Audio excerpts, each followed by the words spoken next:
এই জন্য আপনাদের উদ্দেশ্যে বলতে চাই, আমরা প্রত্যেকটা মাহফিলে যাব শেখার জন্য, কিছু আমল করা নিয়তে যাব। কথা বলেন ঠিক কিনা? প্রত্যেকটা মাহফিল যেন আমাদের নিজেদেরকে পরিবর্তন করার উদ্দেশ্যে হয়। কথা বলেন ঠিক কিনা? আমার ভিতরে থাকা ত্রুটি মুক্ত করে দেন। কথা বলেন ঠিক কিনা? এই নিয়তে মাহফিলে আসবেন তো ইনশাআল্লাহ। আল্লাহ কবুল করেন। জোরে বলেন আমিন। এবার চলেন আমরা আলোচনার গভীরে প্রবেশ করি। সূরার নাম কি বলেছি?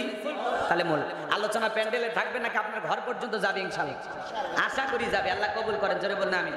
কারা কারা আজকের আলোচনা শুনে বাড়ি পর্যন্ত নিয়ে যাবেন? দুই হাত তুলে একবার তাকবীর দেন তো দেখি। লিল্লাহি তাকবীর। আচ্ছা হাত নামান তো, হাত নামান। যারা বিয়ে করেছেন তারা একবার তাকবীর দেবেন, যারা অবিবাহিত পুরুষ তারা একবার তাকবীর দেবেন। বিয়ে ও বিয়ে ফুটবল খেলা হয় না চাচা? হয়তো। তো যারা বিয়ে করেছেন জীবনে বরকত পাইছেন, জ্বালাও পাইছেন, মজাও পাইছেন, নাকি কম? এবার আমি বলতে চাই, বিবাহিত পুরুষ যারা বরকত পাওয়ার আসে আপনারা প্রথমে হাত তুলবেন, এরপরে অবিবাহিত দেখি কার শক্তি বেশি। যারা বিয়ে করেছেন হাত তোলেন, বিয়ে যারা করেছেন হাত তোলেন। তাকবীর দেন, লিল্লাহি তাকবীর। আর একবার আওয়াজ দেন, ওদের কাছে কিন্তু হারা যাবেন। লিল্লাহি তাকবীর। এইবার যারা অবিবাহিত আছো সোনা হাত তোলো, কলিজারা। যারা বিয়ে করেনি তারা হাত তোলো।